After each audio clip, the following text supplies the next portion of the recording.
함께 소요리 문답을 공부합니다. 오늘은 성례에 대한 내용들인데요. 함께 은혜를 나누려 합니다. 성례가 어떻게 효력 있는 구원의 방도가 됩니까?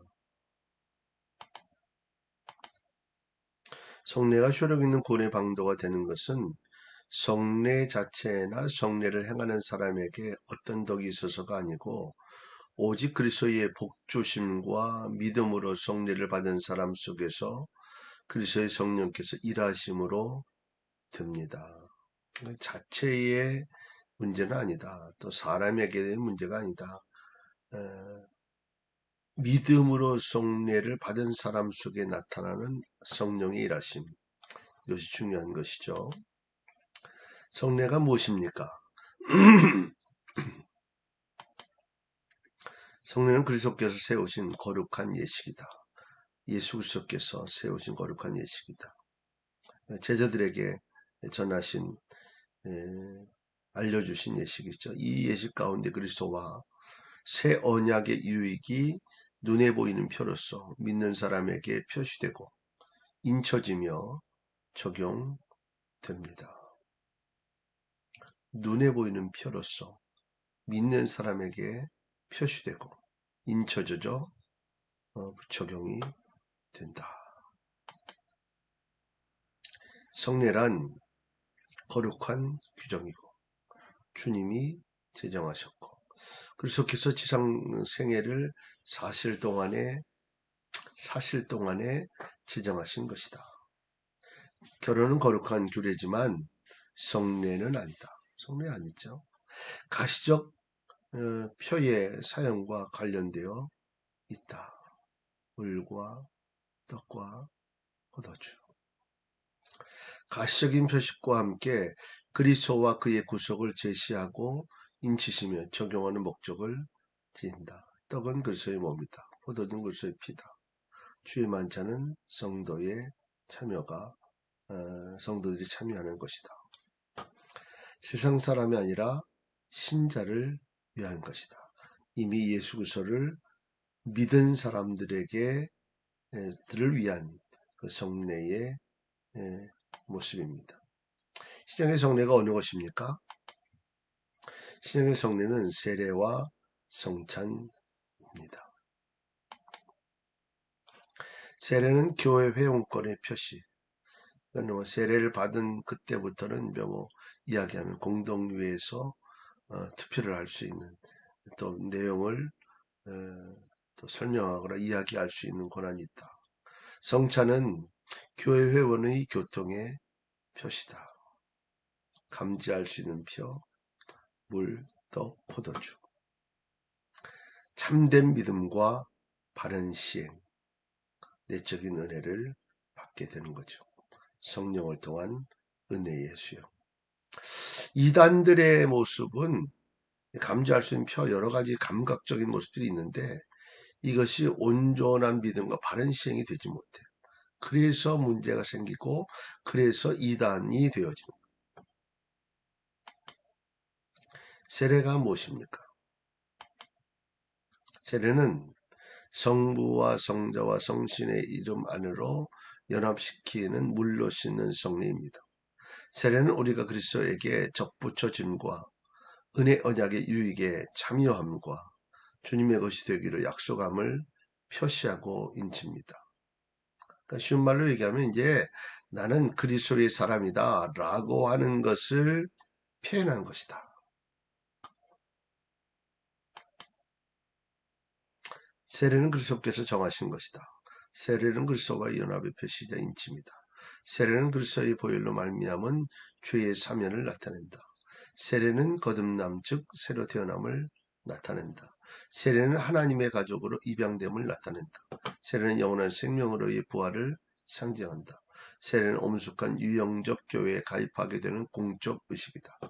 세례는 전적으로 오직 주님께만 속한다는 약속을 공개적으로 고백하는 것이다. 예수 그리스도께서 정하신 것이고 예수 그리스도와 연합하는 것이고 또 하나님의 백성이라고 하는 것을 교회에서 공식으로 이야기하는 것이고 또 전체적인 모습으로 내가 하나님의 사람이다 라고 하는 공개적으로 고백하는 것이 바로 세례다. 세례는 어떤 사람에게 베풉니까? 세례는 보이는 교회 밖에 있는 사람에게 베풀지 않고 누구든지 그리스도를 믿고 주님께 순종하겠다고 고백할 때 비로소 베풀며 보이는 교회 회원의 유아들이 받습니다. 유아 세례는 자기가 고백할 수 있는 신앙의 고백이 못 되는 거죠. 그런데 그 근거를 어디로 두냐면 아브라함과 맺은 언약. 할례는 구약의 언약 백성의 표이고 세례는 신약의 언약 백성의 표이다.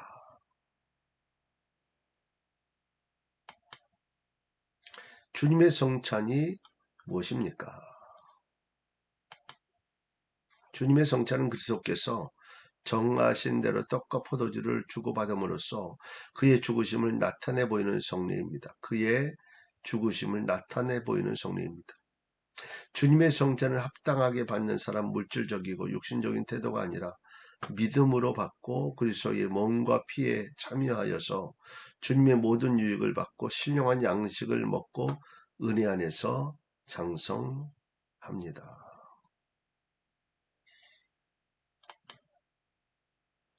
여러 가지의 이제 그 성찬식에 대한 화채설, 빵과 포도주가 실제로 그리스도의 육체가 된다.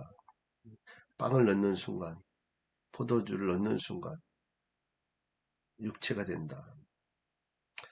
공제설, 빵과 포도주 그리스도가 함께 계시게 된다. 함께 있다라고 하는 거는 기념설, 성찬 단순히 그리스도의 죽으심을 기념하는 것뿐이다.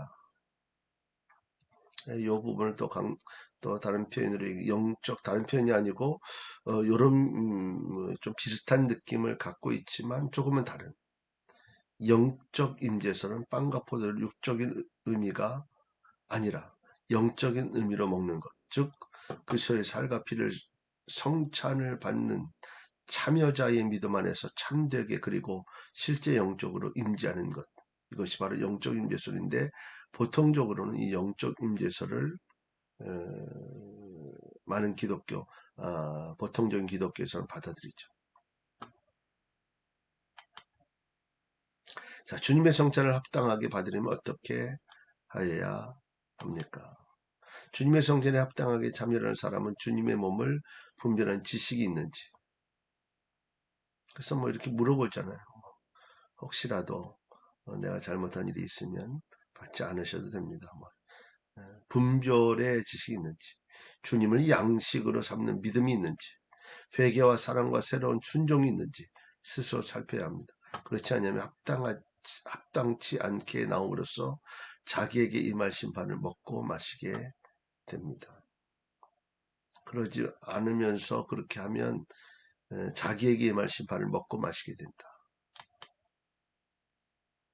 자, 그러므로 누구든지 주의 떡이나 잔을 합당하지 않게 먹고 마시는 자는 주의 몸과 피에 대하여 죄를 짓는 것이다. 합당하지 않는 방식으로 성찬에 참여하는 것은 그리스도를 믿는 믿음 없이 성찬에 참여하지 말라는 거죠.